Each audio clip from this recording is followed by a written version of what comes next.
right, mic check. More Masters podcast. Your host, man, of course.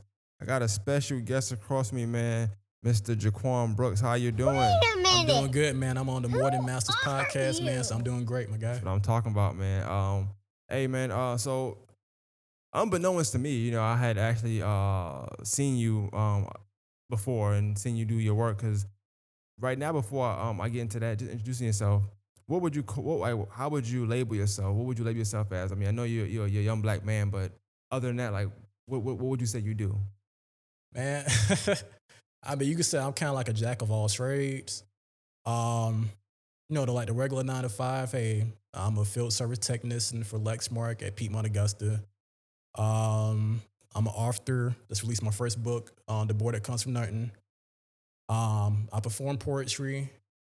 I also co-created a TV show called Melodies and Flow. I seen that, yeah. Yes, sir. Yes, sir. In Blythe, Georgia. Salute to J.R. King and Natasha, doing big things over there.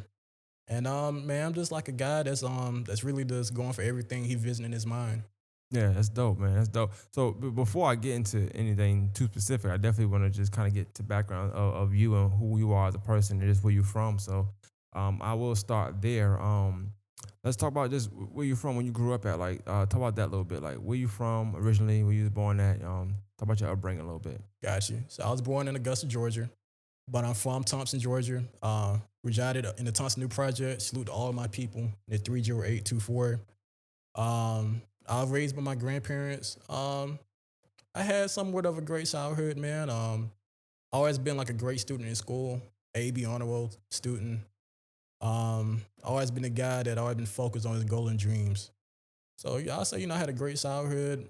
Thompson, great small town to visit and everything, So yeah.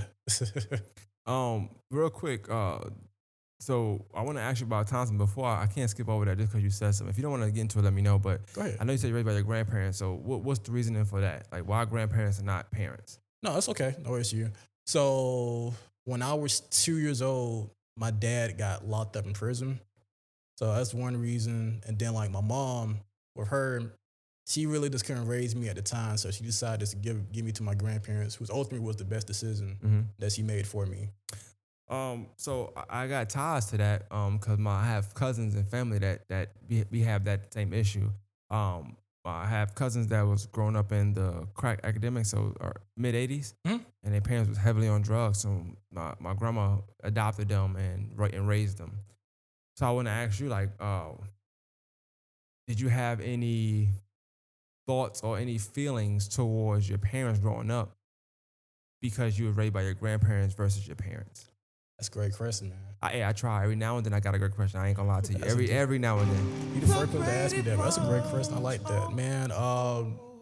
When it come to that standpoint, well, my mom, not really. I ain't gonna lie, because I understand what she did. What she did, but like now, like with my dad, yeah, I did. I'm not gonna lie, because granted, he did commit the crime. When I was a kid growing up, my thing was like, okay, before you did what you did, like when you was in these streets, like why you didn't think about me? You know what I mean? Man, that's deep. So I ain't gonna lie, like for like a long time, I had a lot of anger towards him when it came to that. How are y'all now? I mean, we don't reconcile, but I mean, it's still kind of iffy. I ain't gonna lie, but I mean, he know I love him for real. Like I wish him nothing the best. Man, salute to you, man. If you watching this interview, man. But I mean, it's better than what it's before. But I mean, I forgave him. I don't have no anger towards him no more. So I'm at peace when it comes to my situation. How long was he away from you? Like, Man, I haven't seen my dad, bro, since I was 2 years old. Oh, so he's still in jail. Still in jail, yeah. So it's a big crime. It wasn't no small crime at all. It was big time. Big crime. And I'm not gonna ask about it more because you're from a small town, so it probably will hit home. Yeah. Because I know small town stuff work. Like, he's probably known from the victim side and the other, side or whatever went on. So yeah, definitely wish him the best. I hope that he's been able to make peace with it, whatever he's done, and just change his life around. That's the main thing when when you're in prison for that long. That's a long time. How old are you now? I'm 24. Wow. So talking about 22 years. 22 years, man. Jesus Christ, boy. Damn, 22 is a long time. It is a long time. I'm just happy that you were able to reconcile with him, or at least do that, because I would imagine being behind the walls for so long and having, I don't know if if you was the only kid or if you got more kids, I don't know, but not having that great relationship with your kid I would think would affect you, behind the wall. But even then again, I don't know, because sometimes you don't want to have a relationship because you got to be a certain way behind the walls, and I guess it's better to think everybody hates you, because you got to kind of be tough. But that's tough. That's a tough thought to have. Like, Yeah, man. Cause I like, got kids, so I can't imagine. yeah, man. I mean, it was tough because like, we got reconciled. Man, like it was at first it was great, but then like, I went through some things, man. Like I had lost my grandfather who raised me, the only Mm, father figure I had. So I never forget one time he was like, you gotta do this, you gotta do that. And I kind of got mad because it was like, bro, it's like, how can you tell me how to be a man and you not here? You know mm, what I mean? So I got, yeah. you know, I mean, and that happens, not just for me, but for other people who have strange relationships with their dad. But one thing I tell people, man, is like make amends with your people while they're still here. Mm, You know what I mean? Because you never know like what might happen to you or them. But yeah. make peace. Yeah. Not even for their sake, but for your own sake. And like even though you guys might not even reconcile, at least you can say you did that for yourself. Damn, boy, that's some heavy stuff. And you 22, you very wise for 22, 24. 24, I'm sorry, 24. I'm thinking about the years, but yeah, 24. Even for 24, you wise, you know what I'm saying? 24-year-old me, I was mad at some dumb stuff. And my dad didn't go away for a long, long time. He actually had a problem. So, but I felt like for so long I didn't, treat him a certain way. I just still loved him. I felt like, this little dumb stuff I felt like he could have did, he just didn't do. Yeah. And like you say, you got to treasure people while they're here, because when they're not here, you can't make amends no more. You know what I'm Mm-mm. saying? You're only going to think about what you could have done. And if you ain't done all you could have done, Yeah. you stuck with that, Yeah. you know? And then you can't blame it on that person. Now you're blaming yourself, and you could have just reconciled. So I got to give you claps. I'm going to clap button now. Claps for just being young and wise, you know what I'm saying? Because there's Appreciate not a you. lot of that around. So 7 minutes in, I mean, you should know that I get a little deep sometimes. I ain't gonna lie to you, man. Go I get a ahead, little man. deep sometimes. But I got more questions. I ain't gonna lie By all to you. means, it's good, man. I do want to ask you this, because you kind of skipped over that, and it's big. It's big deal to me because you remind me of my cousin now. And I wonder, like, why not mad at the mom? Like, I know why the dad. I get it. He Yeah. did something. You feel like he went to jail. Okay, cool. And whatever you mad at with that, I understand. Yeah. But why not the mom? I mean, with my mom, like with that situation, I wasn't really that mad at it. I ain't gonna lie, but like over the years, like, like certain things happened between me and her. Mm-hmm. She would tell you, like, hey, I had a lot of anger towards my mom. I said, out of anybody on this planet, she could tell you how my bad side is. Like, I'm a nice guy, but it's like, she don't see my angry side a whole bunch. I mean, with me and her, I mean, it took a long time for us to really even be close, man. Like, I couldn't even stand to be in the same room with my mom, bro. Really? Yeah, man. Wow. Yeah, man. Like the turning point really was the day I want to say the day before my GED graduation. Because she was like, hey, Quan, like I want to come to your graduation and everything like that. And I was like, why? Why? Because like you didn't really do a whole bunch for me. You Mm. know what I mean? Like you didn't do a whole bunch for me. Like my mom, she was present in my life. You know what I mean? But she like stuff she could have did, she could prevent a lot of things that I went through. Yeah, yeah. You know what I mean? So I had a lot of anger towards when it came to that, and it spilled out literally the day before my GED graduation. Damn. Um, and then your grandparents, I just want to just like, how were they like? Like, and ask the question because let me tell you why. Let me preface it first, right? I used to have I don't want to say I was, so a grandparent to me. I was raised by my mother, thank God. Yeah, Not nothing to get the grandparents or you. It's just I was able to have my grandparents be my grandparent. yeah, I never had to have my grandparent be my parent. And my cousins, I felt like they never got to have grandma. They had mom and a yeah, grandmother.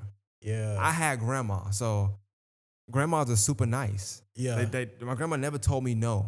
And when she told me no, she told me yes later on yeah, and made up for it if she ever told me. Like, my grandma never told me no. She always told them no. You know what I'm saying? Because she was mom to them. Like, they yeah, never got to experience what grandma feel like I did, you know? yeah, And so I asked, but I always, to me, because being younger me, I'm like, well, this is grandma. She's nice to me. yeah, They got it good. She always said yes to me. yeah, They got it good. I'm not knowing what's going on. I'm not there. I'm not knowing like how she's on a day-to-day basis. I see it for the summertime. I see it for a week here, a week here. So yeah, she's nice to me. Yeah. but she don't look at me as a kid. I'm just her grandson. Yeah. These are her kids in her mind because every day she's responsible for them. Yeah. And so one thing I did notice about kids growing up, not just my cousins, grandparents, they even though they could be away, they are kind of nice, sometimes pushovery because they from a different era. Most definitely. And the kids I grew up, I was like, yo, they playing their grandma, telling them something, yo, I'm gonna do this, and they don't do it. Like, oh, they just disobedient. But the grandparents, they just so out of the culture sometimes, or out of the new era that they going off older things. You know what I'm saying? Yeah. And so they got off. It got easy. I'm like, damn, they can curse, they can do this, they can stay out late. Like they just did stuff. Grandma going to sleep at 7 o'clock every day. Grandma's going to sleep at the same time every day. My mom might stay at the 10, 12. Sometimes, my grandma, no, at 8, she in the bed. 8:30, she watching her show. 9 o'clock, she snoring. That's every day. So as a kid, you can, okay, cool. So I'm gonna sneak out about 9:15. You know what I'm saying? Yeah. I'm like, damn, I envy that. Like, y'all can get over. You know what I'm saying? My mom was my age then. My mom had me at 20 years old. So she was super young, you know? Oh, yeah. So I'm gonna ask you, I'm sorry that took a long No, time, it's but good, to man. preface it, I'm asking like, what was it like growing up with your grandparents for you? Man, first off, salute to my grandma Arlene Brooks. Love you. One's for her. Hey, I want to be the man I am today. Mm. Rest in peace to my grandfather, really Terry Dorsey. Man, love you. One love. I mean, my grandparents, you could say they were my dad and mom, man. Like they're serious, man, because they raised me. I never called my grandma or my granddad dad or mom. Mm. They really was my dad and mom. You know what I mean? Every honor ceremony, anything I needed at school, like my granddad, he picked me up from school every day, every day.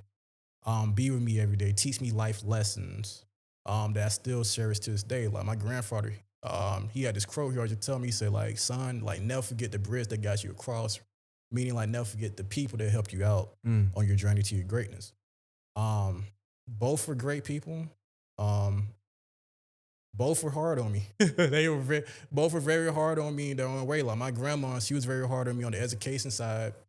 Like when I always try to do when I do homework and I watch TV, she's like, "Listen, them people over there, they got their education." She turns on the TV. Now you need to go ahead, you need to go ahead and get yours. No, when it came to the streets, my granddad, like my grandfather, man, he saw me hanging out with the wrong crowd. Like he the type, he would snatch me up. Like my grandma, she the type, she'd be like, "Oh, you don't need to be hanging out with those people." Yeah, I more wouldn't passive, right? I wouldn't listen. You know what I mean? I'll sneak over there. My grandfather, the type, he would see me over there. He'd be like, "Hey, bring your black, you know what, like over here." Like real stuff. Like, it's a funny story. I know one time, like I snuck over the neighbor's house. He told me, said, "Man, I don't want you to be sneaking over there." I wouldn't try to listen. So he found out about it. So I never forget, like he bought me some food that day. And I came back. I'm thinking, hey, he don't know nothing. I'm eating my hamburger from Sonic, French fries, sweet tea, wooty whoop whoop. I'm thinking I'm good and everything like that, man. But then, like, I go in the living room and I see a belt. He's like, hey, man, like, you already know what you did. Like, go ahead and bend over so we can get this over with. Wait, what? like real stuff. That's the type of person my grandfather was, though, man. Like, when he said something, he meant it. You know what I mean? But I'd be the nicest person like I ever known. Like my grandfather, man, he would help out a stranger. Yeah. He didn't have to even know you, bro. He would help you out, man. So I learned a lot of great traits when it came to my grandparents. So definitely shout out to your grandparents. Definitely, I want to shout them out, of course. Like I said, when you said that, that just rung in my head like, wow, because I always wonder the dynamic of someone like, and I look at you being multifaceted, jack of all trades, being an IT, actually doing poetry, writing. You know what I'm saying? I don't know if you can read, but like you can read. You know what I'm saying? It might be the glasses. I don't know. Just like you can read. You like you can read very well. I don't know. I got 4 eyes, man. That's funny as hell. And just even talking to you off camera for a little while, just very well mannered person. So, but and also I know you said like with the grades, you had good grades in school, you did well. And then think about the grandma side of it, how she would turn the TV off, like, hey, they got this, you gotta get yours, and your grandfather is snatching you up, or hey, look, this, I don't want you doing this, and then standing on that, like you ain't gonna do that, or the repercussions to that. Folks. So, kind of talk to me about your upbringing, like around, like, did you have cousins? Were you like the only child? Like, what was like the family dynamic as far as that goes? And then how was like school for you? Like, what were you like in school? Like, what kind of student, kind of kid were you? So, like, to your first question, like, staying with my grandparents, I was like the only kid. My mom, she got three more kids. Look at my brother You the D. oldest? Yeah, I'm the oldest of four boys. Oh wow. Yeah, pray for her. But salute my brother D, my brother Markel, and my brother Chase. But I'm the oldest of three brothers. I'm their big bro. I love them. Sometimes they do get on my nerves, but I love them. But the dynamic, man, like in the household, man, I was really just doing my own thing, have my own room. Um, get really get anything I want, bro. Like, not saying that to be cocky, bro. Yeah. Being dead serious, like for real. Like, I should get Vibe magazines and XXL magazines at 7 years old, bro. Real quick, I like the magazines. First of all, the back of the magazine had the women in them. I don't know if you know, but the very Yeah, very I know back. what you're Yeah, talking yeah, about, yeah. I know. Look at this face. Look at this. He know. But I was gonna ask you because you mentioned that like you got three other brothers. Did they live with your grandparents too, or they live with your mom? They live with my mom's. So now hold on, I gotta go back a little bit. All right, hold on, real quick. So the question I want to ask is, in life, was there ever? Hold on, I got a button I'm playing. It's a song playing right now. So you gonna like it when you listen to this. Jamie Foxx singing. You gotta be respectful of Jamie Foxx singing. You know? I mean, Okay. salute to Jamie. Singing Brady Bunch. I love the song. I'm not gonna lie to you. Anytime I get serious, I had to play Brady Bunch. Anyway, you got three brothers that yeah had the same mom, Same mom. but they were able to live with your mom. Did you ever feel a way about that? And be honest. I never did, man. No lie. I never did. I'll That's tell you what's why. up. I'll tell you why. 'Cause like my mom, well, both my parents, but especially my mom. My mom had me. She was 19. So you know, like I want to say maybe a couple years ago, I had to really put myself in her shoes. Like, okay, you a single mom, you 19. I'm 24. I know how I was when I was 19. Having a kid at 19 for me, Jesus Christ. Lord have mercy. I can cut her some slack. I mean, it's a different. It's a different situation versus when she had me and when she had my brothers. Because you know, Right. granted, they have their dad, all about the same man. You know, so she has somebody really there for them that's really to take care of them fully. You know what I Yeah. mean? A Versus partnership. like Yeah. full partnership. Versus like with me, you know what I mean? I mean, my mom, I don't like to use the word she gave me away, but like when she let my grandparents take me, my mom might have been maybe 22, 23, you know what I mean? But my mom, she didn't really know like her direction in life at that time, Right. if I'm being honest. But she made a good choice. It's not like she just gave you away to strangers.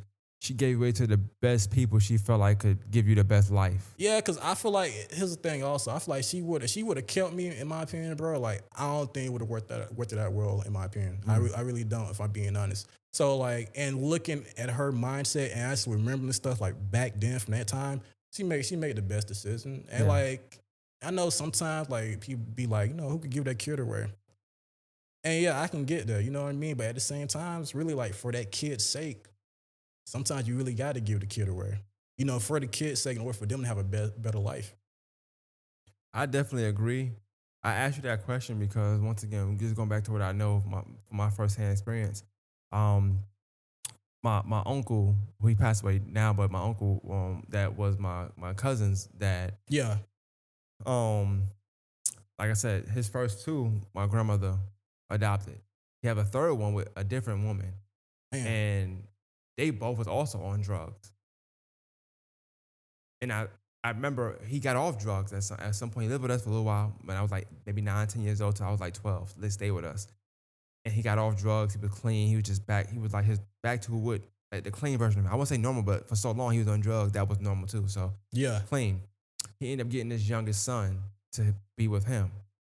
And I always felt like my cousins envied the younger brother yeah, for something he had no control over, really, you know? yeah. But it's almost that thing like you get to experience daddy. I don't get to experience daddy. I feel you. I never got to experience daddy, but what they tell me, and he was a black sheep, so he had a lot of bad stuff. Crack in the 80s was crazy. Like it's not the crack now you talking about. This is I'm coming to steal your TV because I need this hit kind of Yeah. crack. So he did a lot of that. So a lot of bad stories they would hear. Yeah. And I think that and I didn't hear them, but they heard them. Yeah, And I don't know what that would do to a child's mental, but I do think that once they seen how he was able to change his life and then create a better life for his youngest son, they was like, well, what about us? Yeah. However, they were growing at the time, but still, it's just that thought. I always saw them bully him or tease him. It's like it was love, but it was like also like hatred a little bit too, Yeah. envy. Yeah. Like with me, man, like my grandma, she really became my mom. So I guess like for me, that's another reason why I never felt that way. Cause like, But that's why I asked you. I yeah, asked you that because I often thought that about. I said, well, why they just not happy with what they got? But it's hard for me to say that as a yeah, person that grew up with his mom, yeah, grew up with his dad. I got the experience what a dad was like. I got experience what a mom was like. I didn't have to go through none of that other stuff they went through. I don't know no story with my mom and stealing TVs from nobody or all this other stuff like black sheep stuff. I didn't have to experience that. I'm not the yeah, child of this person that did X, Y, Z. You know what I'm saying? yeah. I feel you. I didn't have that. So even though I was always conscious of me knowing that I don't have that, but I always thought, damn, they live better. They live in the South. We lived in New York at the time. She moved from the projects in New York. She moved from them projects down to Augusta. I'm like, y'all got a pool in y'all backyard. They got your own room. The first thing you said was like, I have my own room. And to me, when you young, that's a flex. Having your own room is a flex. You know what I'm Main saying? line, yeah, I'm like, y'all got your own room. Y'all got central air. In New York, we don't have central air. You got to put the fan in the window or you get an AC unit. That's it. It's no central air. yeah, So I'm like, y'all got all this stuff. A pool in the backyard. You got to go in the backyard. If I had to go in the backyard, I would never go nowhere. My mind. yeah, But sometimes it's not enough. And yeah, so when I talk to you, it's eye opening to me. 'Cause I'm like, okay, that is a thing. It is out there a thing where somebody could say, no, I appreciated this. yeah. I never cared about the other stuff because I had what I needed to have, and I got that through you. But to my cousins, I didn't get that. I always felt like they always wanted more. They always thought they was shortchanged. They always thought they were robbed of something. Yeah, And I'm not saying they was wrong. I just feel like they never thought about it from your perspective, what you think about. Like I didn't get robbed. I gained. yeah. I feel you. I mean, I can understand. I can understand why they felt the way they Definitely, felt, and they had a definitely. right to feel that way. Also, Definitely. first off, I mean, with me, I say also like for me also like my relationship with God. Not trying to be super religious, but like me like getting close to God like in my teenage years, that will also maybe understand like the other perspective for Yeah. that part also. You Israelite? I'm not I'm an just Israelite. joking. I just you're funny. You're funny. You're funny. Hey, listen. I say this, man. I just believe in God. I believe that there's a God. I don't got no religion. If people ask me my religion, hey, Jesus Christ, because I believe in Jesus Christ. So as I'm growing and learning, and I didn't grow up in the church, but I have grandparents that was in the church. That's probably why, because they was there all day. I had a grandfather as a pastor. We wake up at 6 in the morning. We come back at 7 at night. Like, bro, this ain't it. Yeah. I feel like working at a factory job. This ain't it. Oh, I'm damn. 7 years old, right? Let me chill. But as I'm growing, I do feel like like you said, it's not even about identifying as something. It's about believing in something, and then that can help you walk in your steps and walk in your faith that you need to walk in, whatever it is. Yeah. Believing in something is definitely the first sign. Because if you don't believe in something, you won't believe in anything at all. And then what are you really doing? You're just walking out here just not trusting everything. That's insane. On everything. So yeah, man, that was I wanted to get to know you. I think now they know. I could tell now the first 20 minutes they're gonna say, oh, it's a sharp kid. I can see it now. I can just feel it. But I want to. So you grow up, you go older. Like I guess how do you you come to Augusta? I guess because you're from Thompson. I get it. But how do you make your way to this side of the tracks? Man, it's kind of crazy. So really all started like when I was in private school. So like in 6th grade, my grandfather, he had got disability money. So my grandma was like, hey, we need to put you in a private school. So I started going to this religious private school in Grovetown, Georgia. That's kind of how everything kind of started there, kind of my attraction with Augusta. I'm saying around my 9th grade year, like my granddad, he went on getting sick. So my grandma was like, well, we need to try to get you to stay with a family down in Grovetown so you could attend school. Salute to Miss Frances Cooper. That's like my second mom. I stayed with her and her 3 kids during that time. So during that time, that's when I started like getting familiar with Augusta because I'm from Thompson. I don't know, you ever been to Thompson? Like Thompson, like not picking on Thompson. People from Thompson would say this also. Thompson like very country. It's a very it's like it's a small town. So it's like when I come to Augusta and I was going to all these places, All of Miss Francis and her kids, Brian, Jonathan, and Jesse. Man, I was looking around like I'm in New York or something. Like, this Hey, restaurant here. hey, now, so being in Grovetown or Augusta, whatever one you talking about, and feel like you in New York really speaks volumes about Thompson. That's insane. But I agree. I've been to Thompson and yeah, it's just desolate out there. I don't know how people Oh stay out damn. there. To be honest with you, I'm just being honest with you. I'm like, what? But y'all got a McDonald's, y'all got a Walmart, y'all got the necessities. You know, Yeah. y'all got red lights, traffic Yeah. lights. That's great, right? Yeah. Grass, Yeah. dirt. You know, Oh so you know, damn. Man. y'all got the works. We got something, man. You know, shout out to Thompson. Okay. At what point, I guess, in your life, because like I said, you do a lot of stuff, so I want to get into some stuff you do, though. I know you do a lot of stuff. At what point in life would you say you really started? I'm gonna start with the poetry first. Okay. So would you say you do poetry? You very particular with your word. You say you do poetry. Yeah. Would you call yourself a spoken word artist, or would you call yourself a poet? Is there a difference? And I'm asking because I remember seeing you somewhere year or 2 years ago, or a year ago rather, 2 years, something like that. I'm beefing with this particular entity now, but icons, ugh, I don't want to think about it. But I know I saw you there Mm-hmm. perform. You Yeah. had like a black bucket hat on. Man, you gonna say bucket hat, really, bro? Nah, well, it was one of the old people hats, you know, like they were back in the day. You know what I'm saying? It's like one of them smooth hats, like it had a feather in it. It didn't have a feather in it, but you know, you have a feather. You know, you can take it off and say how you doing to somebody and put it to your chest. Yeah. One of those hats you had on. Yeah. That was my granddad hat, man. I was gonna say, I was definitely that's crazy. I was gonna say that must have been your grandfather hat. That's what's up. Salute to Andre, man. Rest in peace, man. He gave me that before he passed. But What the hat do for you? Like, is that for good luck or? well, it's like the last thing like my other granddad that gave me on my dad's side. Gotcha. Before he died, he was like, "Hey, man, like, I want to give you my hat." Cause he was like, "Just always remember, if I haven't gave you anything else, I gave you this." So, man, like usually, like anytime, like most, I'm gonna say 8%. Anytime I perform, I always put that hat on in his memory. Okay, that's what's up, man. That's salute to your grandfather. But yeah, so I seen you at a poetry slam. So that's a competition. It's like, you know how like, it be steep. You can't mess up. Yeah, You don't know what the top is gonna be. It's a freestyle. You know, you got to have a bunch of stuff in the tuck. And I saw you. You had your friends with you. I remember that. yeah. And we talked off air. I remember you were sitting and everything. You know, I don't even know you. I just remember stuff. I'm always reminded of my surroundings. Yeah. So when did you start doing poetry? Like, and what would you consider yourself? Is it spoken word artist? Is it I say both. Love man. Jones? I do both, man. But like really, when it started with poetry, man, when I was really 13, man, my grandfather he was taking me to school and heard this song on the radio called, "Let's Chill, Baby, Let's Settle Down." You be That's singing? all. You be singing in real life? I can a little bit. I can do a little something. We try it again. Let me try it one time. Let me see. Let's chill. That's better. Okay, stop right there. That's better. I like that. The Okay. first one was a little shaky. I was like, man. what was that about? Okay, I like that Well, I one. do Okay. poetry for a reason, my brother. But everybody knows the song by Guy. So I was like, man, it was just the beat. And I salute to Teddy Riley, by the way, for creating that beat of that song. But that song about that beat, I was like, man, I gotta do something to this, man. I gotta write something. So, I had a thing for this girl at the time, you know what I mean? So I'm like, let me do a piece, hey.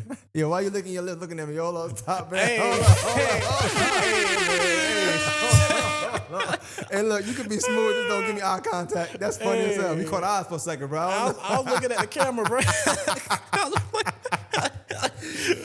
Oh boy, now go ahead. I'm listening to you. I was back in the moment, man. Whew. That was 10 years ago. Yo, that's Man, crazy. You throwing it way back, bro. No Diddy. No pause. Okay, no Diddy. Listen. But yeah, man, like I wrote it for this homegirl that, I had a thing for and whatnot, man. So that's really how it started. Like from the age of 13 to 15, man. Like I should write my stuff for women, bro. Like What's up? give it to a woman. Like, hey, I might have been scared to tell her how I feel, but hey, I just sent her a piece. And then I ain't gonna lie, like when I dropped out of school at 15, that kind of all went away. So I want to say it wasn't until I was like by 18 that I got addicted back to writing. So I started writing back again, just like tiny bit. And then I want to say like late 2021. And then like late 2022, I want to do open mic. So I met this guy, close friend of mine, salute to my homeboy, DeMarco Kelly.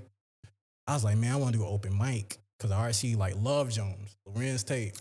That's crazy, yeah.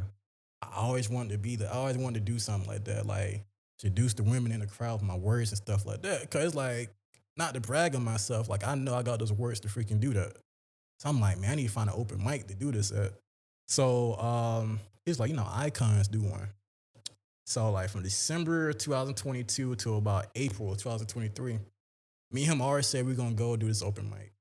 Something always comes up on either Mm-hmm. one of our sides, so we never go. So then finally in April 2023, we finally went. Man, I go up there. Salute to Shaw Jules, by the way. Shout out to She do a Side great Jules, she do a great man. job at Word. dope spit. Salute for her Definitely. for having artists on that stage at Icons. So I never forget, man. I like had some white pants on, had the same Yeah. Michael Jackson hat you was talking about earlier, Mm-hmm. and everything, man. I did that first piece. It was called Miss Independent. That's the first one I ever performed at Icons. So that was my first time on stage. I started liking it. I was telling myself, I'm gonna start going at it. And then the second time, that's when you saw me. I was in the poetry slam. And I ain't gonna lie to you, bro. Like when I first did it, I was like, man, like I'm gonna go all in. It's my second time up performing. You got Big Bailey, salute to Big Bailey. Yeah, You know, he bodied it. Yeah. I always say he's the Kobe Bryant to my John Morant. Bro. Nah, he Big Bailey is just dope. That was my first time seeing him live. I've been friends on Facebook for a minute, Really. and how he had to judge was so hard. But like that was a slam where I feel like should have been more than one winner. I just felt bad even making one winner because everybody just seemed to be, as the rounds went on, it only got tougher and tougher. It was just crazy. Nobody was messing up. Everybody had like stuff in the tuck. They had verses and verses and poetry for like poems for days. Yeah. It was insane. I never seen nothing like it. Yeah. Slams are like if anybody can go to a slam, that's what you want to do. Like dope spit is cool, like the regular dope spit, but the slams, Yeah, it's insane, bro. I'll say this though, you do poetry, you trying to be in the dope slam at Icons, bring your A game. Like for real, for real. I'm just cause like I faced a lot of people, Big Bailey, salute to Moses Oaktree. Moses, I'm a huge Yeah, fan he won. of. Yeah, Jeffrey G, Winter Storm. Yeah, it was a lot of heavy hitters that night, man. So like I was facing against a lot of people. I didn't win, which I wasn't mad about. I wasn't mad that I ain't win because my second time performing. But I said I got like a lot of respect in the poetry community due to that. And like me and Big Bailey became cool. So like I was asking him for advice and everything like that. And then I want to say like a week after that, he was like, hey man, like would you mind doing a feature in Aiken, South Carolina, like maybe I think it was like in June. So ever since like June 2023, I've been performing poetry. okay. So I know you mentioned, well, you said a lot in it. I told you I write stuff down, so I don't cut you off. Yeah. I just want to get back to it real quick, and you ain't got to spend a lot of time on this. But I didn't know just to get a glimpse on you because you said I know you seem to be very very educated and say smart. Said that you had dropped out at 15. Is there a specific reason why you wanted to drop out at 15? Yeah, I'll tell you, man. So like my seventh grade year at the private school in Grovetown, I missed a lot of days due to my grandparents having transportation issues. So and also my eighth grade year also. My eighth grade year I missed a lot of days also. So at the end of my eighth grade year, I told my grandparents, like, hey man, I want to go back to school in Thompson. I'm going to graduate from Thompson High. That like any other kid that's from Thompson, they'll tell you they want to graduate from Thompson High. So I was like, bet. So my grandma, she goes to my teacher. She was like, hey, Quan wants to leave the school and go to Thompson High School. Because I stayed across the street from the school. That made sense also. So I was like, okay, that's no problem. But, since he missed all these days, he got to do all these books. So they had like a whole list, man. Like I had to complete all these books in order to go back. So that process started like in June of 2014. I didn't get done with those books probably until like maybe October of 2015. So once I get done, no, October of 2014, my bad. And I was taking tests every week, every day, doing what I need to do. So October 2014 happened, I get done and everything like that. They're like, well, we think Jukwan need to stay here for the school year. This was my freshman year of high school. So in my mind, I'm like, okay, no, that's fair. Mm-hmm. It's kind of midway in the school years. I'm like, all right, bet. So, May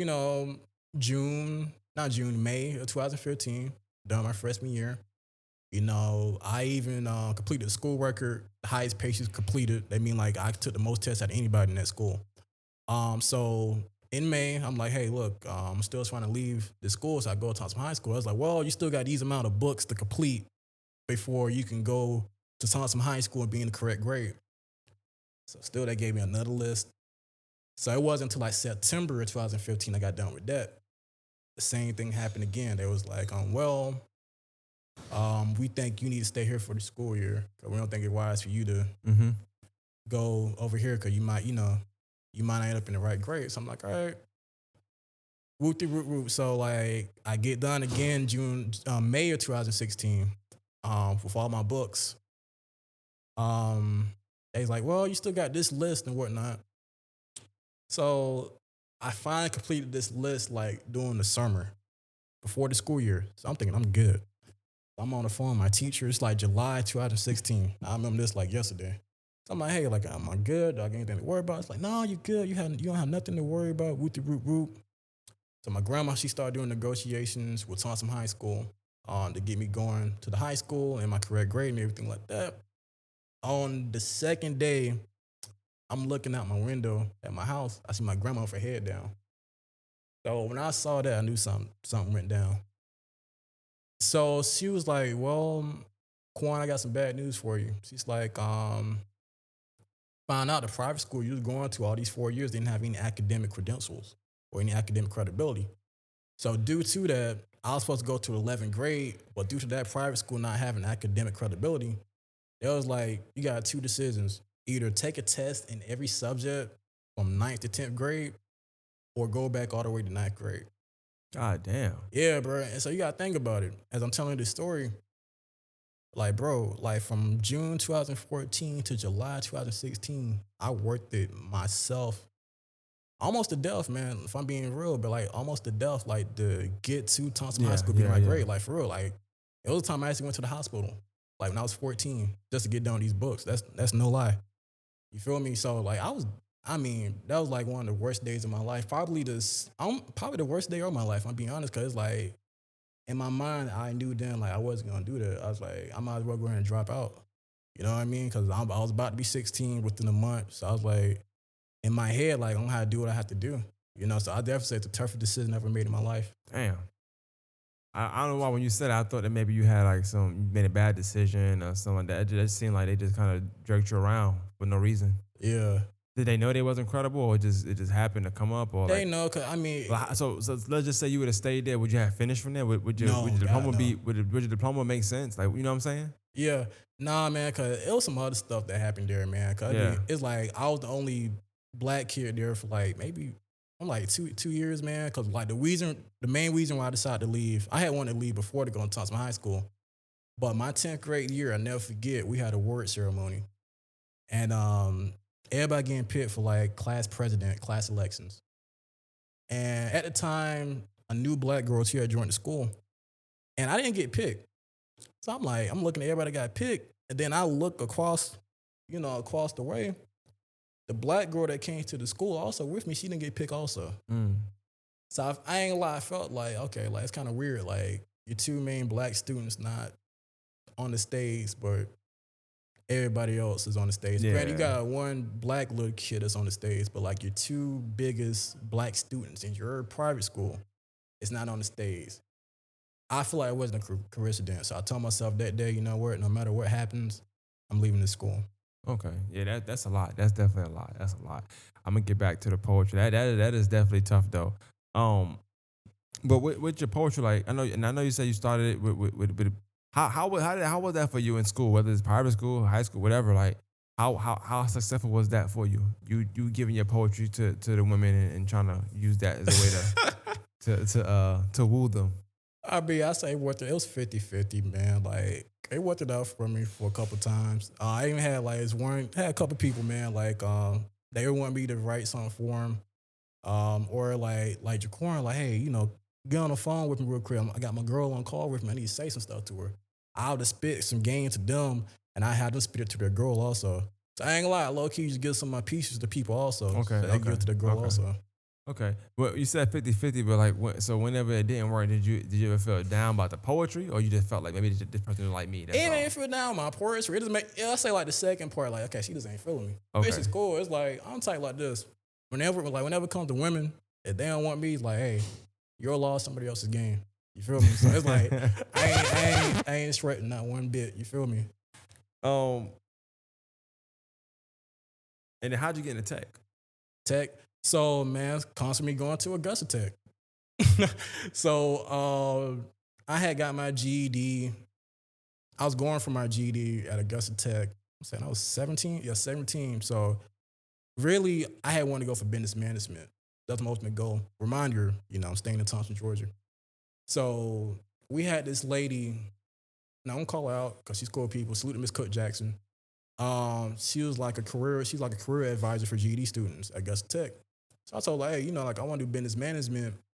And she was like, well, like if I'm being honest, like with where you live at and everything like that, that might not be the best idea because you wouldn't really get a job right out of college when you graduate. Which, I mean, she had a great fair point because, I mean, it's not really like a lot of business management jobs, not only in Thompson, but really in the CSRA like that, if you're Right, being right. honest. So she's like, what else you like? I'm like, well, tech, because I always been good at computers and stuff since I was a kid. Like, since I was maybe like 8 years old, I had people come to my house wanting me to fix stuff, kind of technology. Even my grandfather, before he passed, he's like, man, you need to get into computers because computers gonna take over on the globe one day. Which he's not lying because we being honest, artificial intelligence really is about to take over Yeah, eventually, sooner or 100%. later. So I was like, at 17, I was like, you know what? Before I got my GED, I was like, you know what? Let me go into tech. So literally like 5 days after I got my GED, I went back to Augusta Tech in Thompson, signed up to attempt to be a computer support specialist major. I did that from August 2018. Then I graduated in August of 2021.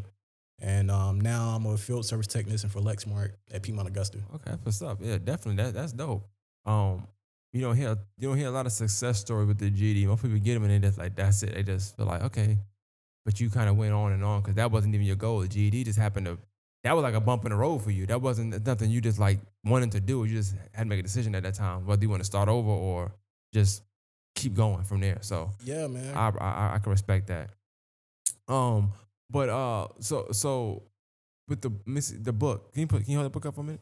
Yeah, most definitely. Boy, that comes So from the nothing. boy that comes from nothing. How long did it take you to work on that book? First of all, technically speaking, you are author now too. So let's make sure we remember. It might ask you, hey, what are you? I'm an author, and I guess. so but yeah, black author at that. Um, what went into making that book? What was the mindset of making it? How long? Like talk about that, just that plot of wanting to. I want to do something, and I'm going to start doing it. So talk, not the doing it part, but just the want to do it and then to start doing it. How did that come about? So like I wanted like a story like really like for us. So I mean like I look at Boys in the Hood. My thing is like I wanted like a Boys in the Hood for our generation.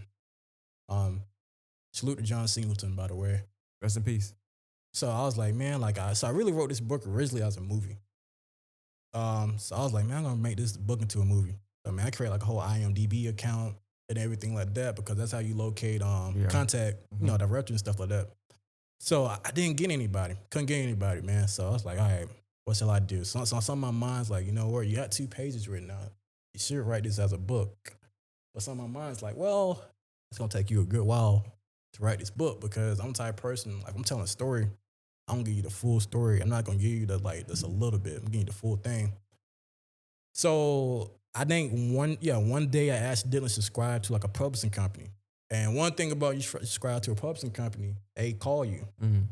So this lady called me. She was like, yes, Mr. Brooks. See you subscribe to the our publishing company. So you writing a book? I'm like, my mom like, I'm out to saying writing a book. So I'm like, yeah, I'm writing a book. She's like, I told her it ain't finished yet though. She was like, well, can you send me like the first 2 pages that I had written? So I sent the first 2 pages. She was like, I'm impressed, but she was like, you need to write a little bit more. So that kind of gave me confirmation, like, hey, I need to write this book in full. Okay. So in all, man, it took me like 3 years to finish writing this book, man. So talk about it. Like give me a synopsis of what you can tell me without telling me too much about the book. Yeah. About the book. Like what the book about? I know you said it's for us. When you say us, you mean black people? Yeah. Okay. Yeah, black young adults, man. So, I mean, it's all about this kid named I ain't know Steve. if you meant black people or Thompson people. I was making sure.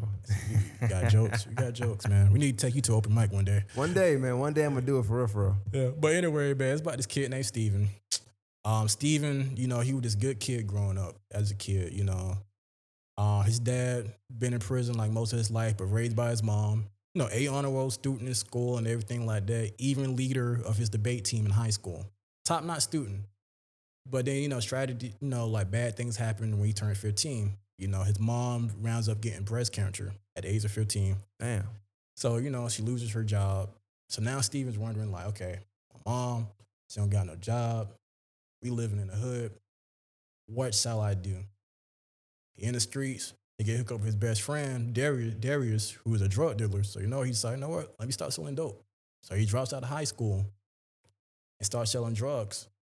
So, like, from 3 years, him and Darius become the biggest drug dealers in their town. And now at the age of 18, Steven's like probably the biggest drug dealer in his town. He asked himself, like, yeah, sure, yeah, I'm making money and everything like that. That's cool. But what's really my purpose in life? So really the book is taking you on a great journey of like a young man who coming from humble beginnings, trying to find his purpose in life. And this is fiction, you said, right? It's not your life. I'm just making sure you're not Steven. I'm not Steven. Okay, But just it's making sure. fiction. It's fiction, but like 50-50 though. We being honest, like some parts of my life is kind of, is I ain't gonna say kind of, is inspired with the book. So it's loosely based. We could say it's loosely. You can say loosely based. You can. Yes. Okay. Just making sure. So making sure you got. Yeah. I ain't if I had a little Pablo Escobar in here or not. Oh, nah, man. Awesome. Nah. And so I think that's dope. Where can they find the book? If they want to get a copy of it, like how does somebody get that? On Amazon, you can get the Kindle version. If you like ebooks, or you really want this book, you want this beautiful masterpiece in your hands, you get the paperback on Amazon also. It's a masterpiece. Not saying because I wrote it, but like for real, this book right here, I'm telling you, man, like I really had somebody, they left a review on Amazon. It made my day. It was like, hey, they picked the book up, they couldn't pick it down. So this book is gonna take you on a great journey and leave you inspired also. Okay. How much the book cost? $20. Okay, that's not bad. That's definitely not bad. Okay, cool. So it's a lot of people that's lazy on here. So if somebody wanted to just if they just sent you money, would you send them the book or they just gotta get it to Amazon? I mean, hey, look, if you is like that though, like you don't really want to log on to Amazon to send the book, I'm tell you what, cash out me that Jukwan D brush. You cash out me $20. Hey, I'll personally send you a paperback book. Okay, like cool, you really cool. want this book, best believe I make sure you get it. Okay, I'm gonna get your cash. I like to support somebody on the podcast. I want to buy the book, Bet, but man. I don't want to go on Amazon and get. I mean, I got a Prime account. I probably should just go ahead and do it, but I'd rather give it to you. I'd rather just direct Okay, to man. consumer. You know what I'm saying? Me personally. So we'll make sure we get that taken care of before you get out of here. I like to support. Definitely like support. But books is so. But with books, like how hard was writing that book, and how hard was it to like? Because that looks like a like. I hate to say that because like when somebody in front of you, it just don't seem. But it's a real book. It's not some shit you put together. It's not something you just stitched up. It's like it's a book you would. You know how to give books out in class and say you gotta bring them back because we reading this. And it's those kind of books. It's a real book for real. So Yeah. like, what's that like? Like even having that in your hands. Bro, How did that feel? I cried, man. I cried when I first got it before it came out because I got the proof copy. And this is the same proof copy because I always wanted the first copy of the book. I cried like a baby, man, because I put some hard work into this, man. Like, I had to re-edit some stuff within the book because my granddad, rest in peace, to the one and only Vincent Andre Lupo, he told me, I never forgot, I got down the first draft of the book. He was like, man, I'm proud of you. That's cool that you got down the first draft of the book. But he was like, keep everything authentic in this book. Don't sugarcoat this book or anything like that. So when he told me that, I was like, you know what? I gotta keep it 100. Yeah. Cause this book is very authentic. It's not no, I'm gonna be honest, it's not no Nick at Night special. It's not no Disney Channel special. Like it's the real thing. Like It's not the Brady Bunch. it ain't far from the Brady Bunch. Like you gonna get the whole 9 yards on those, man. So like I really put hard work when it comes to this book being super authentic.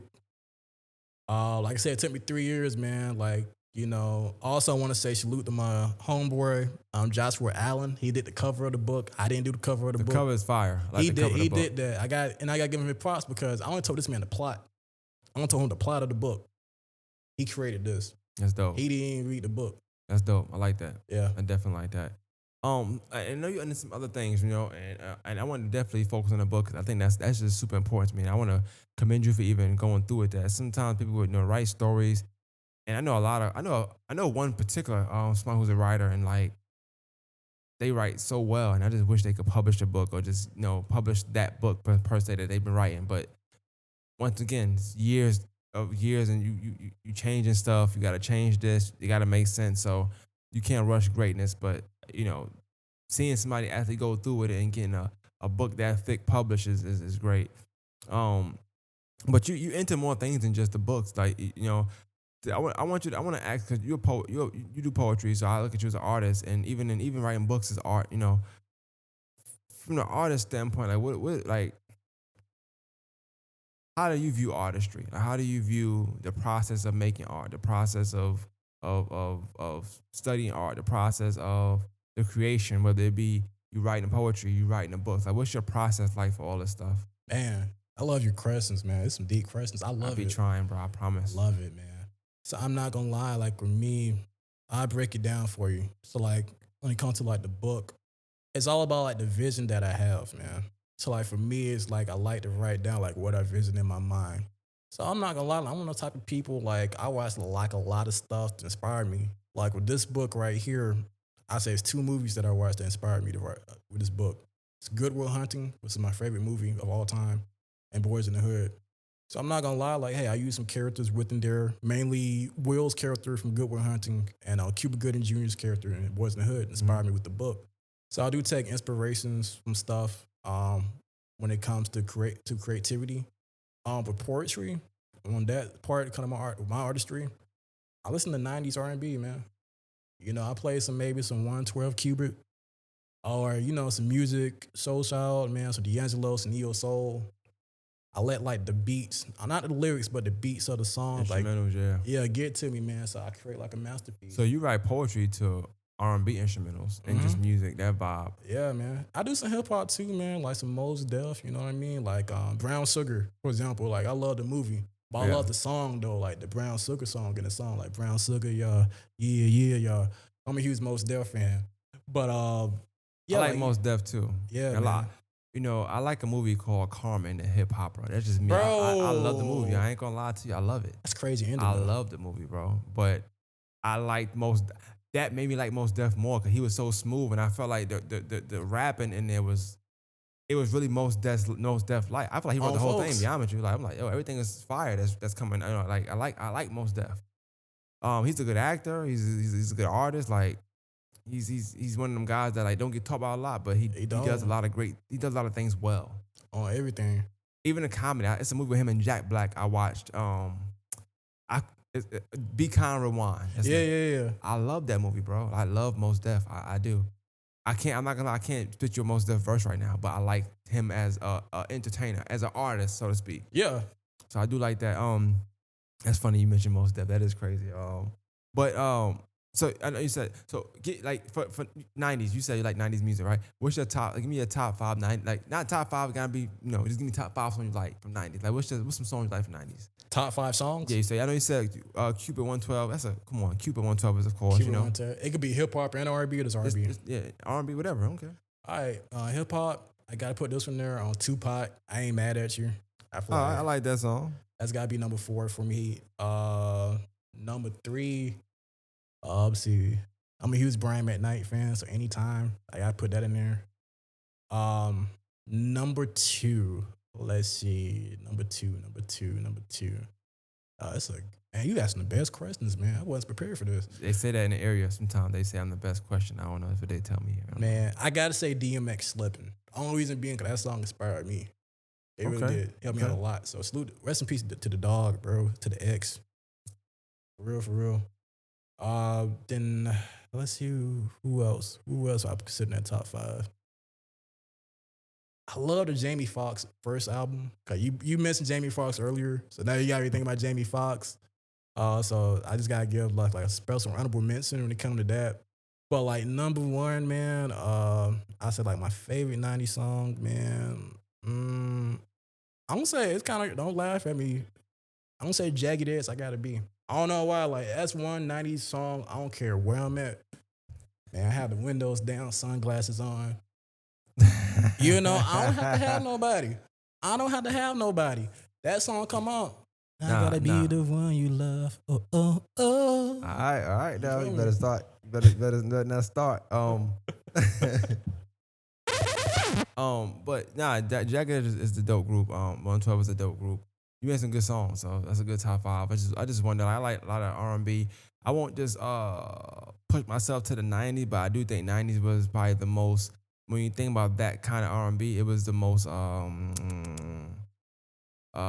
the word I'm looking for? Competitive, because Yeah. it's so hard to choose who was running this, who was running that.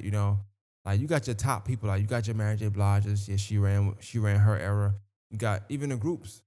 You got Jodeci, then you got 112, Where's the then you man? got Jagged Edge. Well, no, nobody touching Boyz II Men. Oh, We not nobody's touching Boyz II Men. It's almost to me. I like rap. Like I don't know how you feel about Jay-Z, but like with rap, I be like it's certain people I put in their own thing, yeah. and then I do a top. So Jay-Z is like his own room to me. Then I do a top rapper Wait, hold list. up. I gotta stop you there. All right. So hold up. So you put Jay like his own class. His own class. Is it cause of like the business also, or like slowly, or like only because of the music? That's It's what I'm wondering. so I to be talking about art, I feel like all Yeah. that goes hand in hand because I feel like the business part only comes from the art part. Yeah. He wouldn't be able to sell and do the records he's doing the stuff he's doing if the art wasn't there. You know? Yeah. So I kind of intertwine all of them. Now, what artist you thinking about that need to be in his own room? Because obviously not Jay Z. What artist you thinking about? Is it Lil Wayne? No, no, Oh, no. No what, offense. I love Lil Wayne though. what artist is it that you thinking about that need to be in their own room? I'm a huge Nas fan, man. So it's Oh, like okay. Yeah, nah, ain't nothing wrong with that. Nas like my favorite rapper of all time, bro. So my thing with the Nas thing is, so I am a whole fan, right? Hold on, my favorite rapper though. My favorite rapper growing up, excuse me, was 50 Cent. He's not the best rapper, Yeah. but he influenced me a lot Yeah. and helped me, navigate through life with his music. It influenced me a lot. Probably not in the best way, but still, I got through what I got through. But with Hove, just a hustler. It's like, and I'm from Brooklyn, so I'm not from here. I'm from Brooklyn originally, Yeah. so Master of the Projects, so from Oh, yeah. the same projects as well. I So feel you. I feel it's you. kind of like a lot of Jay-Z ties there, but with Nas, and of course I'm being from Queen, it's just one of them things where I like the art to be so true. Not that Nas is not true to his art, Yeah. but it's a lot of things that Hove talks about, that Nas sometimes talks about, but I feel like Nas shouldn't really talk about. You got a point, because I give you this, man. I give you this. I love Jay.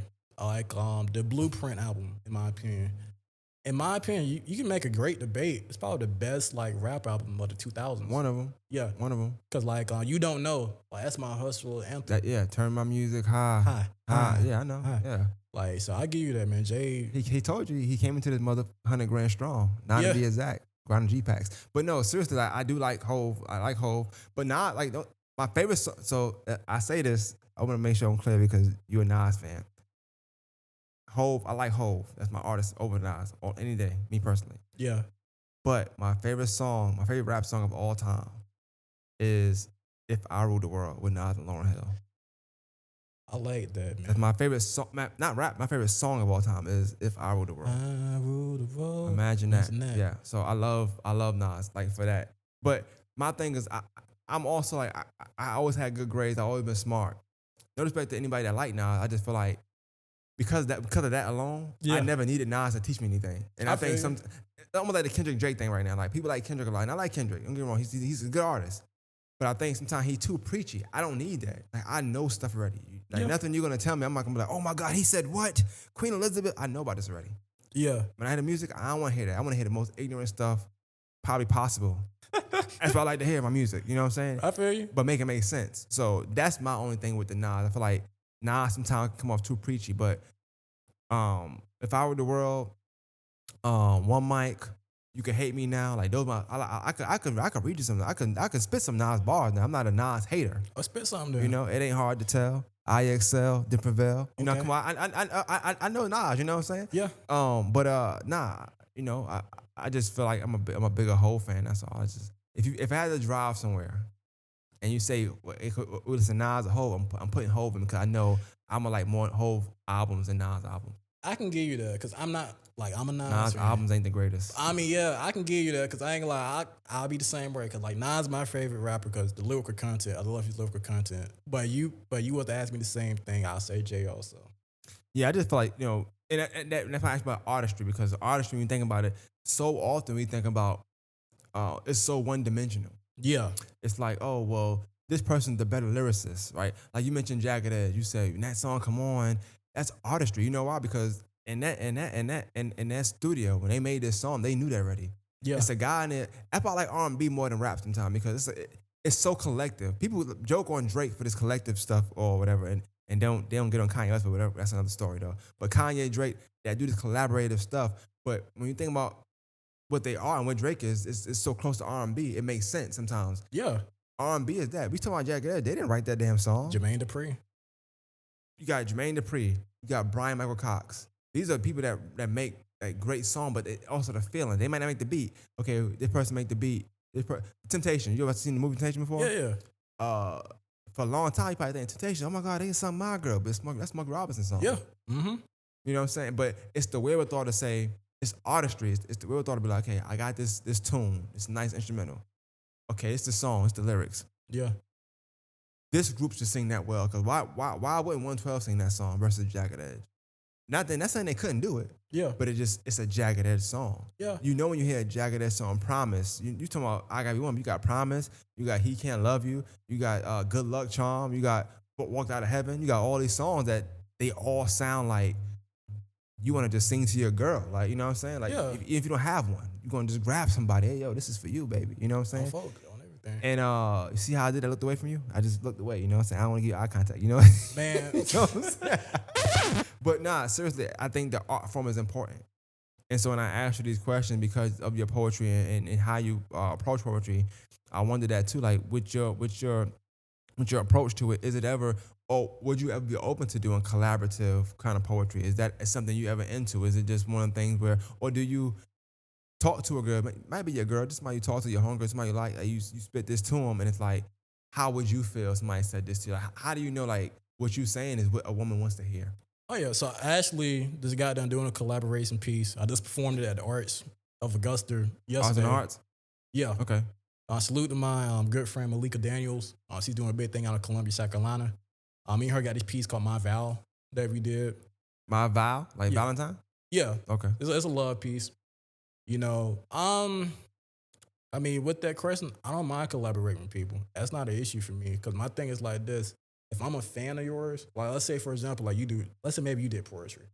You know, you be like, hey Jay, like I got something you want to spit. I got some stuff I want to spit. I want to collaborate with you on. I'm like, all right, let me hear something. Let me hear what you got. If I like it, it vibes with like what I'm vibing with, you know, we can do it. That's kind of how I view when it comes to like collaborating with people. I just feel like sometimes, like with R&B, the reason why the music be so potent because, or even look at Drake's music, or even Kanye West music for a standpoint, like it was a time where you couldn't tell nobody nothing about Kanye West because you know they were like, yo, he can rap, he can do this. It's a team of them that's doing this. Yeah. And it's nothing against Kanye West. I'm not saying that, but it still takes the brains to say, yo, I need you on board because you got this piece. Yeah. I'ma say it though. Yeah. But you got that piece, right? Yeah. It's still visionary in that. It's still artistry in that. Excuse me. Even when Drake, they talk about the Quentin Miller thing. And it's like, on one hand, I understand it because it's rap. But at the same time, like, we heard this song when Quentin Miller sung them. They wasn't the same songs. Yeah. It just wasn't hitting the same. Yeah. So it's like the eye or the artist would be like, you know what? That would sound good if I said this, or if it was this way, or you had this kind of cadence with this beat. Let's throw this drop in there. Hey, boy, at 40, what we gonna do? We gonna stop the song here, slow it down, and do a slow beat. I'm gonna start singing. That shit, that's like coaching. Yeah. So when I think about art, I think about that in all shapes and forms. I think a lot of times we had these debates and conversations about arts and battling and all this stuff, and it's like nobody would take the time to say, yo, we gotta respect that level of genius. Yeah. You talking about let's chill. So a song that's not even from your era per se got you to start wanting to do poetry. You know why? Because even in 90-something, 92, 91, 89, whatever that came out with, I think it must have been maybe Keith Sweat might have wrote that. I'm not sure because if it's Let's Chill, unless Guy wrote it, it could be Guy or it could be R. Kelly, but it also could be Keith Sweat. One of them three wrote it. I know Keith Sweat writing for a lot of people back in the day. But it's like the wherewithal, like for you to have that at 13, Yeah. years after you born and stuff, you know what I'm saying? To say that song put you in the mode to want to write a certain kind of poetry. Yeah. That's genius level artistry there. Yeah. At this point, it's F the song because the song is for something else. I'm trying to chill. I'm trying Yeah. to get my, I'm trying to do something. And I'll say this also, man, like with artistry, like for me, this is me speaking. Like when I put that pen to that paper, or like when I'm on my computer typing out a book or whatever. My thing is like I want to create something like legendary. You know what I mean? Like something Mm. classic. Like years from now, like in 2024, like 2044, I'll be 44 years old. Like a young kid, be like, you know what? Like I heard Jukwan Brooks speak, "My sacrifice, my goals, and my dream." That piece alone, it made me want to pick up a pen and do poetry. Yeah. Or I read his book, "The Boy That Comes From Nothing." It made me want to read books more, but all that also made me want to write my own story for my own people also. It makes sense. And I feel like we all got a book, we all got a song, we all got some, we joke about it, we all got some form of artistry or art form that has catapulted us into wanting to do certain things. Yeah, Musically, whether it's a movie, whether it's a book, whether it's a stand up, whether it's a poetry, whether it's a poet, all that stuff, it kind of makes you want to do things, So that's the importance of art to me. So people talk about arts in the hearts, or they complain, but I feel like when it comes, and I try to do art people so much because it's a girl named Karen Gordon. I don't know if you know what it is, but you need to know who it is if you don't know who it is. If you don't know who it is, you gotta know who it is before you leave today. Karen Gordon, we call her the plug, okay? Because if you ever needed something and you reach out to me, I'll reach out to Karen, and then somehow, some way that day, you will be in contact. Whoever you need to be in contact with to get what you need to get what you get done. okay. And she actually does a lot for arts in the hearts most years. So that's somebody I would want to get you in contact with. She's gonna probably watch this and give me a text about you anyway. I can tell just off the vibe of the conversation. But I look at people like that who will call me sometimes and say, hey, I see you had a basketball play on. Yeah, okay. Hey, I see you had a football play on. Yeah. Hey, what about the art? About art. Let's get some art people on. So she real big on me interviewing art people or just having art dialogue. Yeah, So it's important to me to do that because people that watch the platform want that as well. yeah, Um, so yeah, man. I, I I wanted to segue from the art and talking about you actually uh helped J.R. King. yeah. Y'all had melodies and flow, hmm right? Or have. I don't know if it's something y'all doing, not doing, it's continuous, but talk about that, what it is, and how did that come about? Melodies and flow. What's that? So melodies and flow, man. It's all about people that do poetry, comedians, and musicians come on the show. So like we had them perform on the show for about maybe like 15 minutes. You know what I mean? Cause it's like a big studio that Jared got. Or I say Jared's like the Tyler Perry of Augusta, in Okay. my opinion. Shout out to So JR, man. like we record them at the studio or whatnot, them singing their songs and whatnot, and then we had them do an interview. Like it's not like we interview them like one on one, like it's 106 in Park. No, like we basically like you basically interviewing yourself. You telling the crowd about yourself. You telling the audience about yourself. So they can get up and personal with you. Versus Okay. without being a conversation. Now it's like it's you and the people directly. So when they perform it, is people there? Nah, Oh, okay. nah. So it's like, well, you probably too young for this because you said you born 2000. It's You never know. insane. You never know. Back in the day, like 2003, they had like, you ever heard of MSN? MSN.com? It's I like, have, I have. okay. It had AOL. Yeah, They yeah, just had yes. AOL performances. Ayo sessions, yeah. Yeah, so it was something like that. Yeah, because Okay. I break down how it kind of came apart. So like me and JR, we met through a mentor of mine back in January of 2022. So he was like, hey man, I got this network. He told me the vision, like he wanted to be like a black NBC. So I was like, man, this brother got like a great visionary. Like I'm on the same type of time. Because my thing is like we either going big or we're not doing nothing. Mm. I'm all about going all in. I can tell you the same way. So I'm like, hey man, like I got some TV show ideas and whatnot. Me and him kind of talked, but then me and him lost touch for like a year. So then last year, I was like directing music videos and whatnot for a friend of mine's. So I was like, bro, like, you need to do an interview for you on a podcast, man, to help promote your mixtape. I'm like, let me hook you up with my good friend J.R. King. So I reached out to JR. JR was like, yeah, man, I helped bro out. But at the same time, he was like, hey, man, like, I kind of want to discuss like what we talked about. I want to create like a TV show for my company. So I still had that melodies and flow idea in my head, and he had the same concept in his head also. Cause he wanted to do something with comedians and musicians and poetry also. So me and him made a decision like combine both our ideas together. That's how melodies and flow came apart. Okay. And so how did y'all go about picking an artist? Like, talk about that process. Like, how'd y'all go about picking the artists, the comedians, and all that? Like, what was that we process like? we handpick people, man. I ain't gonna lie, like we of course we made a post to people, but like we basically like reached out to people like who we love and like truly fans of that really are about true artistry. Because one thing about melodies and flow is this: it's like we don't have like this anybody on. Like you ain't about to come on melodies and flow talking about I saw a homie with that Nina. Yeah, I messed with his girl Tina. Like nah, bro. Like granted, it's great bars and whatnot. It was actually horrible bars. Okay. but it's like something like that. Or you getting a thing like you ain't gonna talk about like you shooting somebody up, man, or anything like that. Like something with actual substance or actual art that could be meaningful to people, very inspirational to people, but also that really had great subject matter with what you're talking about. So we mainly try to get people like that on the TV show.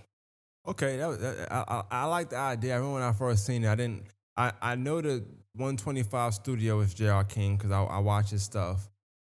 Even though I don't interact with everybody all the time, I watch everybody's. I need to because I'm in media and I'm doing what I'm doing. Yeah. So I've seen J.R. I think I've seen him once or twice. I know, and it was downtown at the Commons. I saw him one time. We spoke. I had my kids with me. We spoke for a minute. I don't like speaking too much about my kids with me. I try to be in daddy mode because they think that I'm popular for some reason. They think I'm known. So when I'm doing, they like, "Ugh, come on, you know. And so hope I didn't offend them, but I know we spoke briefly and I kind of kept moving. But I remember watching it and seeing. You messaged me and I think you said something about about the podcast. You're like, you got a good podcast. Check this out. And I checked it out. I liked it. I remember talking to a guy named Tommy Archer. Shout out to Tommy Archer. Him and J.R. King know each other too. He talks highly of J.R. King all the time. But I spoke about that. I said that's a good platform. I don't know what it's gonna take you to get on there, but that's a good platform. But yeah, I like what y'all was doing, and hopefully y'all can gear up again. I think that's needed because, like I said, everybody like what I do here, what we just did, what we doing now, it's not for everybody. Like a podcast, this is what we an hour, 11 minutes in. Everybody can't do that. Everybody just not. So you interview rappers, right? Right? Yeah. Okay, so I know I have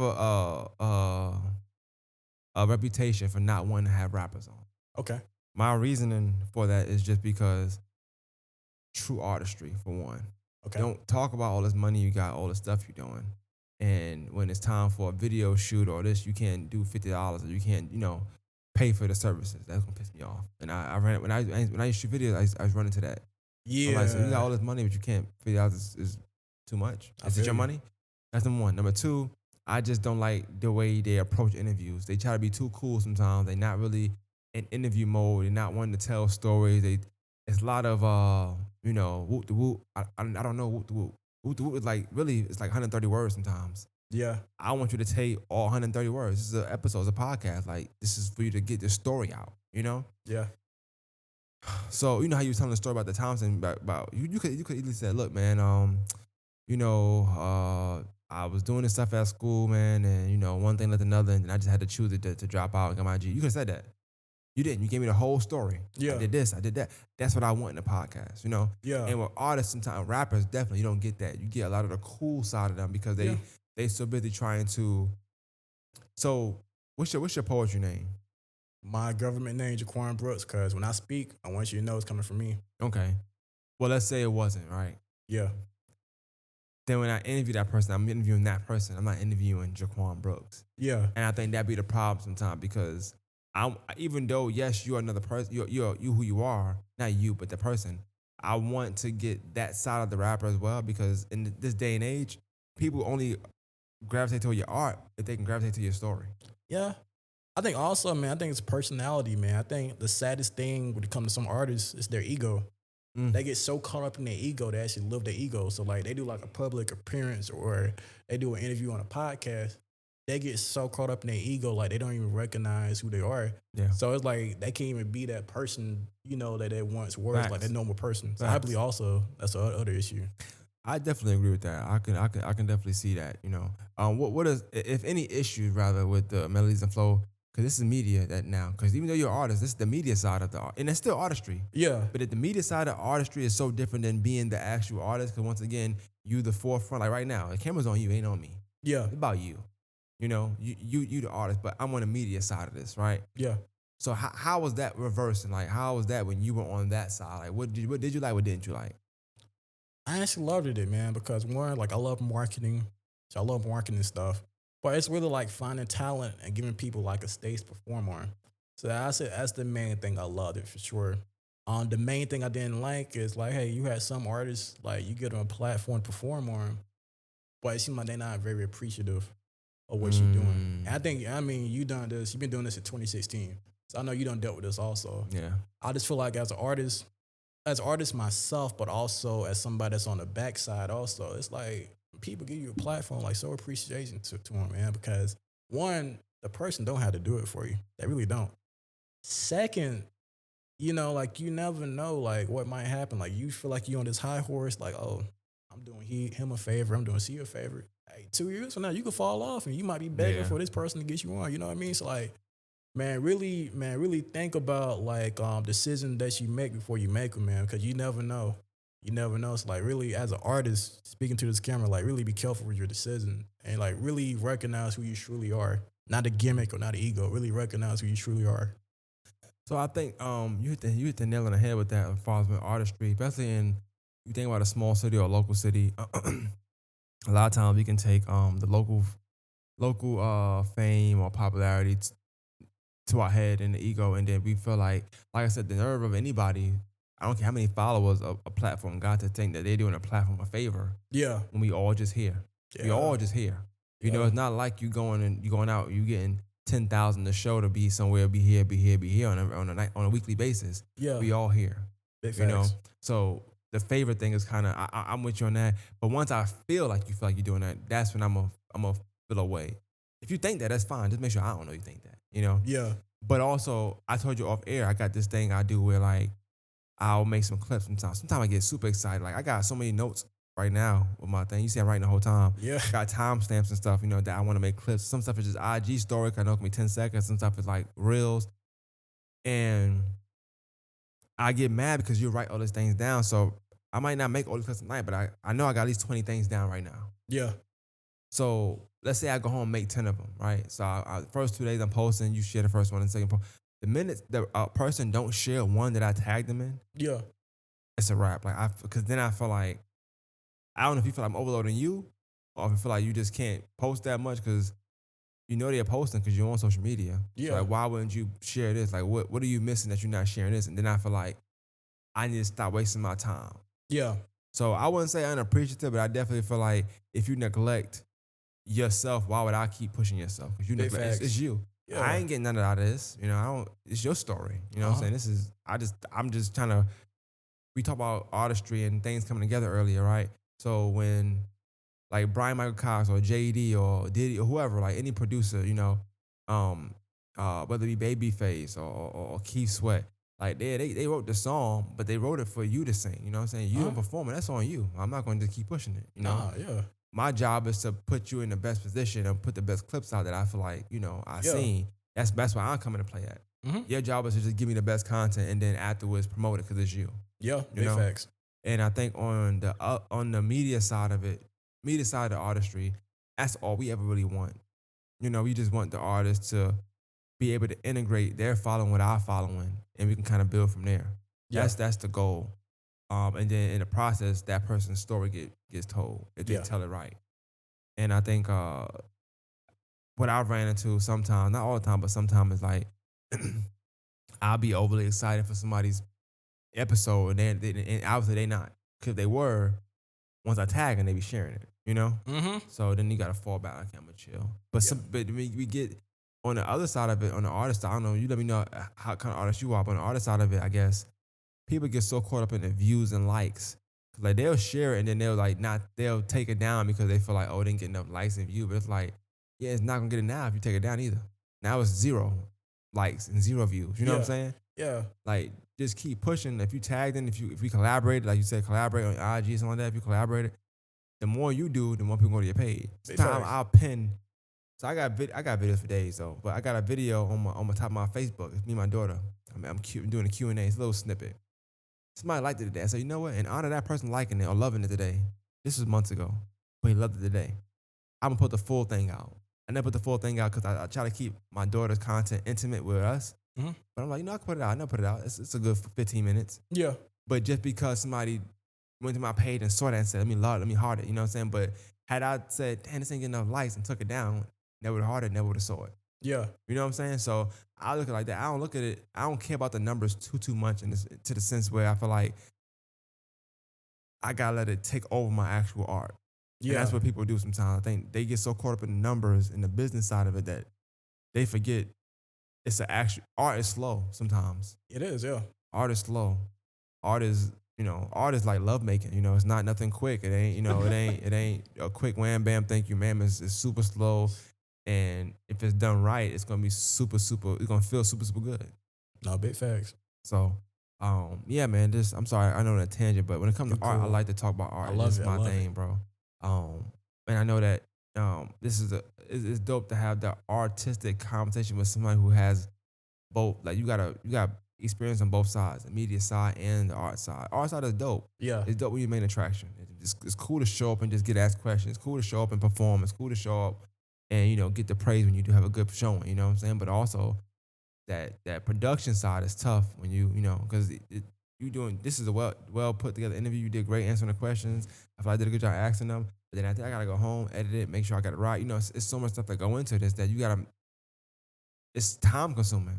I want some change. We spoke for 30 minutes prior to this, so we're gonna end up spending 2 hours together today. Yeah. And I'm gonna go home spend another 2 hours with that footage. You know what I'm saying? Before you know it, it's 6 hours you done spent with one person trying to put out content. Yeah. And I don't think people see that side of it though. You don't, man, because like editing, bro. Like, I think a lot of people, especially artists, if they actually knew like how much time like takes when it comes to editing, you'd be very more appreciative when it comes to people and their advice you and stuff. 'Cause editing is not like an easy job to do. It takes some time to do. I talked to a lot of videographers, and they said that's one of they pet peeves too. When somebody be like, "You got the video yet?" Like, bro, we just left the shoot like 6 hours ago, bro. No, I don't have the video yet. I'm trying to take a break, unwind, upload the stuff. I got videos before you. I got to do like, bro, what you got going on? So people don't understand that process. But I also think it's mainly rappers though. But I also think rappers, the reason why, because rap is such. I don't want to discredit rap because when it's done the right way, it take a long time. So you got your Kendricks, your J. Cole's, your Drakes. Those albums, projects, songs take a long time because a lot of extra pieces. Like, boy, one might produce a Drake song, but they might send it 40. He gonna change it up, put a little slow this beat down, throw that in there. They might send it back, do it again. Gonna throw you singing in there. Kendrick the same thing, but he gonna send it to Mustard. Okay, send it back. We gonna send it here. Okay, send it back. Let throw some J beats. It's like it's so much that go into it, and you realize why the song sounds so great because it was a process. It took a little minute, and I think with a lot of local artists, at least or indie artists, they are so used to going in knocking out a song and thinking it's something crazy they did because they rapped in 15 minutes, and but that's just that's how you create art, I guess, and that's fine. Yeah. But that's not that masterpiece feel. So when they get around people that do masterpiece work, it's hard. They're like, "What you mean it's gonna take this long? Why?" Well, because I put out good content. That's why I take this long. Yeah. No respect to you. You know what I'm saying? But Yeah. so yeah, man.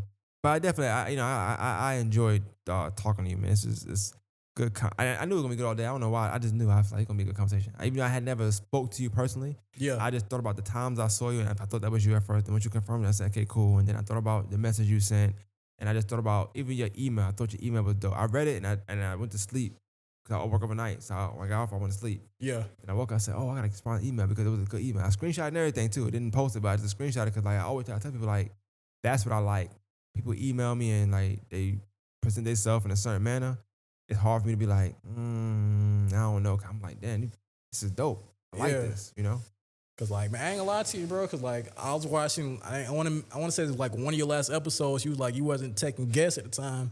So I was like, I don't know, he might take me, but I'm like, hey, I'm gonna send this email. Like, I love what you do. Seriously, not saying it because you're in front of my face. Like, I love your content and everything, man. So I was like, man, like, I really wanted to be on his podcast because not even like, yeah, to promote the book, but it's like also like just for like the deep conversation also. You know what I mean? Like, that's for the deep one-on-one because I feel like with this interview, like, I feel like it's gonna inspire people, man. Seriously, Yeah. that's by the knowledge that me and you both got. No, definitely. I agree. I feel the same, but like I also feel like I got a duty, you know what I'm saying, to try my best to give the Augusta, just anybody that's watching the audience, the best guess I can give them. And with each guess, I feel like it paint a picture of Augusta. So it's funny you say you're from Thompson, but that's a picture of Augusta. Like that's a part of Augusta, you know. And then Yeah. even telling you how you migrated here, how you got here, and what you did, and your upbringing and stuff like that. And it's like it's somebody that don't know no, Thompson even exists. You Uh, know, that might watch it. Oh, he from Thompson. Okay, cool. Let's. Oh, cool. His Duffy County, grandparents. baby. Okay, cool. Somebody gonna be able to, uh, resonate with your story. Grandparents raised, having a dad in jail, having your mom have other kids, but take care of them and you being okay. It's just so much. They're dropping out, getting your GED, the continuing education, being in IT. You do poetry, Love Jones, Let's Chill. You singing Let's Chill, which was insane. But just all that all that stuff. It just I think it was an overall dope episode, and I just felt it in the moment. And hopefully, uh, I've been doing pretty good. I had the Tasha episode, people like that. I did the Israelite episode last week. People liked it still. I loved it too, but people liked it. And I think this is God. I think I'm 3 for 3 right now. So I'm just happy that all the guests that's been coming on actually want to be on and have been open. That's the main part. Everybody been open to talk about things. Nobody been like quiet off. You've been yourself. You've been just you chilling the whole time. So definitely, man, shout out to you, man. Just before we get out here, tell anybody you want to tell them. Tell them, where they can find you at. One, tell them where they can find your book at. Tell them where they can find your poetry at. Tell them where they can see you at, what you got coming up. Just tell them real quick, man. All right, man. So my Instagram, that's mainly the main social media profile I'll be on. It's bossman.quan. I do got a business profile also, Bossman Quan LLC. We doing big things. Do got a second book on the way also. Shout out to you. Do got a clothing line coming out soon also, got the Bossman Quan gear on as I speak. Okay, I thought that BK stand for Brooklyn. I ain't gonna lie to you. Hey, man. Hey, we the best, just like Brooklyn in a way. Okay, there we go. You feel Hey. me? On TikTok, bossman.corn. On Facebook, Jukwan Brooks, man. You want to message me? Hey, look, I'm free. I don't mind. I don't bite. You want to message me? Snap, bossman.corn also. I say LinkedIn also, Jukwan Brooks also. But I want to leave everybody with this, man. Like, man, you got a dream, you got a goal, man. Put your all into it, man. Like, don't let nothing stop you. Yes, the hurdles get tough and everything like that, but always remember, for every amount of setback is a setup for a major comeback. If you stay going for your dream, you stay going for your vision, I'm telling you, man, like, eventually you will get it. And I'm living proof. Because a lot of people odds I wasn't supposed to make it, but I made it, and you can do it too. I said that's the main message I'll give to people. Hey, man, shout out to you, man. Definitely enjoyed talking to you, man. Wish you much success. I'm gonna get your cash out real quick so I can send you this for this book. Once again, man, just keep going. Keep even Melatonin Flows. Like, I'll bring it back if you do it once a month. Just something I think that's something the city does need. It's art, so it's gonna move slow at first, but if you stay with it, I guarantee you get the right artist on, the right person to promote it. Yeah. Y'all be good to go. Somebody like AE, just throw on there real quick. I watched like her. I watched her perform for the first time yesterday at the Arts Festival in Augusta. She's amazing, bro. Salute AE is to amazing. Cool. Like, you dope if you watching this interview. Like, seriously. I'm gonna make that clip right now. He wants to go with AE. Now I'm just playing. I didn't say. Okay. Now AE is cool. She's definitely dope. Definitely a great singer, great performer. I seen her perform years ago back. She was downtown when she was nobody. She be on somebody's Snapchat I used to follow. I was like, who is this person? Who is this person? They would say, my friend. Fuck the friend. What's her name? And then I started doing what I was doing, and then I interviewed her. But like, she's amazing. I seen her perform time after time.